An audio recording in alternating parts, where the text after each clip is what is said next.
नमस्ते। आज बात करते हैं एक बहुत ही दिलचस्प टॉपिक पर, साइंस और कानून। ये दोनों जब कोर्टरूम में मिलते हैं तो क्या होता है? मतलब एक साइंटिफिक रिपोर्ट आखिर भारत की अदालतों में सबूत बनती कैसे है? चलिए इसी को समझते हैं। तो सवाल सीधा सा है ना? कोई फिंगरप्रिंट एनालिसिस हो या कोई केमिकल टेस्ट, ये आखिर एक क्रिमिनल केस में सबूत का दर्जा कैसे हासिल करता है? सुनने में तो ये बड़ा सिंपल लगता है, पर इसका जो जवाब है ना, वो कानून की बारीकियों में छिपा हुआ है। और ये जवाब हमें मिलता है भारत के नए क्रिमिनल प्रोसीजर कोड में, यानी भारतीय नागरिक सुरक्षा संहिता के सेक्शन 329 में। असल में यही वो सेक्शन है जो पूरा का पूरा फ्रेमवर्क सेट करता है कि कैसे साइंटिफिक रिपोर्ट्स को कोर्ट रूम तक लाया जाएगा। तो ठीक है, इस प्रोसेस को समझने के लिए सबसे पहला सवाल तो यही आता है कि भाई ये रिपोर्ट लिखता कौन है? ऐसे कौन लोग हैं जिनकी बात की इतनी वैल्यू है? तो ये होते हैं गवर्नमेंट साइंटिफिक एक्सपर्ट्स। अब ये गवर्नमेंट साइंटिफिक एक्सपर्ट होता कौन है? देखिए, ये वो स्पेशलिस्ट है जिसे सरकार ने ऑफिशियली रिकॉग्नाइज किया है और इनकी सर्टिफाइड रिपोर्ट को लीगल प्रोसीडिंग्स में, मतलब कानूनी कार्यवाही में, एक खास वजन दिया जाता है। और कानून इस बारे में बिल्कुल क्लियर है। सेक्शन 329(4) बाकायदा इन एक्सपर्ट्स की एक पूरी लिस्ट देता है। इस लिस्ट में कौन कौन है? केमिकल एग्जामिनर हैं, चीफ कंट्रोलर ऑफ एक्सप्लोसिव्स हैं, फिंगरप्रिंट ब्यूरो के डायरेक्टर, सेंट्रल या स्टेट फॉरेंसिक लैब्स के डायरेक्टर्स और यहाँ तक कि सीरोलॉजिस्ट जैसे हाईली क्वालिफाइड लोग भी शामिल हैं।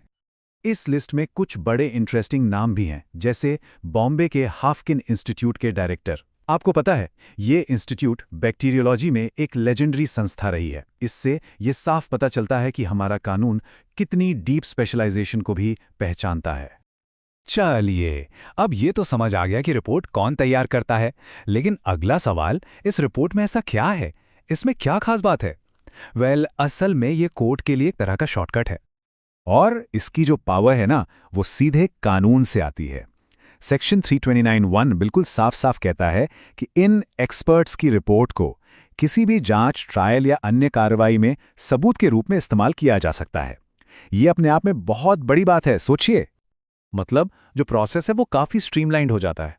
देखिए कैसे, पहले कोई भी मैटर एनालिसिस के लिए सबमिट होता है, फिर एक्सपर्ट उसे एग्जामिन करके एक रिपोर्ट बनाता है और बस उस रिपोर्ट को सीधे कोर्ट में सबूत मान लिया जाता है। और इसका सबसे बड़ा फायदा यही कि जो कॉम्प्लेक्स साइंटिफिक फाइंडिंग्स होती हैं, उन्हें ट्रायल में लाना बहुत एफिशिएंट, मतलब बहुत तेज हो जाता है। इससे कोर्ट का कीमती वक्त बचता है। लेकिन एक मिनट, क्या कहानी यहीं खत्म हो जाती है? क्या इसका मतलब यह है कि उस रिपोर्ट पर कोई सवाल ही नहीं उठा सकता? बिल्कुल नहीं। हमारा कानून इसके लिए भी चेक्स एंड बैलेंसेस का पूरा सिस्टम बनाकर रखता है। तो सवाल फिर वही है, क्या ये लिखी हुई रिपोर्ट ही फाइनल वर्ड है? और जवाब है नहीं। कोर्ट के पास पूरी अथॉरिटी है कि वो और गहराई में जाए और छानबीन करे, क्योंकि सबूत पर जो फाइनल कंट्रोल है वो तो कोर्ट का ही होता है। देखिए, सेक्शन 329(2) के हिसाब से कोर्ट के पास दो मेन ऑप्शंस होते हैं।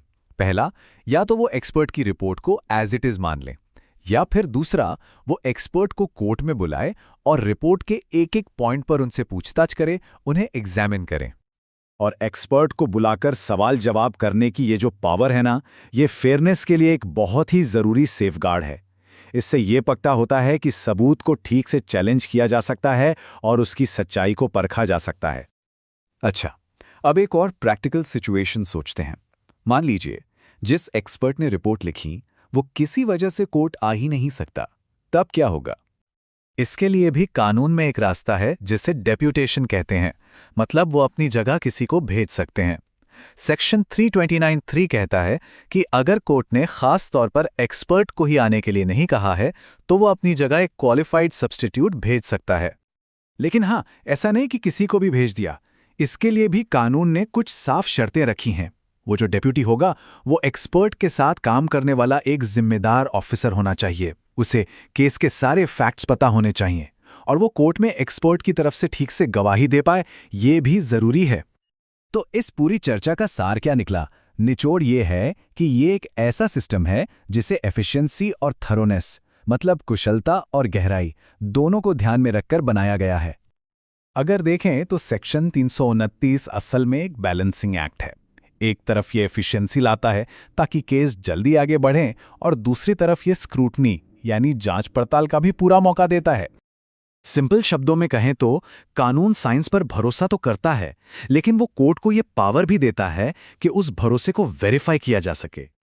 और आखिर में एक सवाल सबके लिए, जैसे जैसे साइंस और भी कॉम्प्लेक्स होती जा रही है, हम ये कैसे सुनिश्चित करेंगे कि एफिशिएंसी और स्क्रूटनी के बीच का ये बैलेंस हमेशा न्यायपूर्ण बना रहे? ये एक सोचने वाली बात है।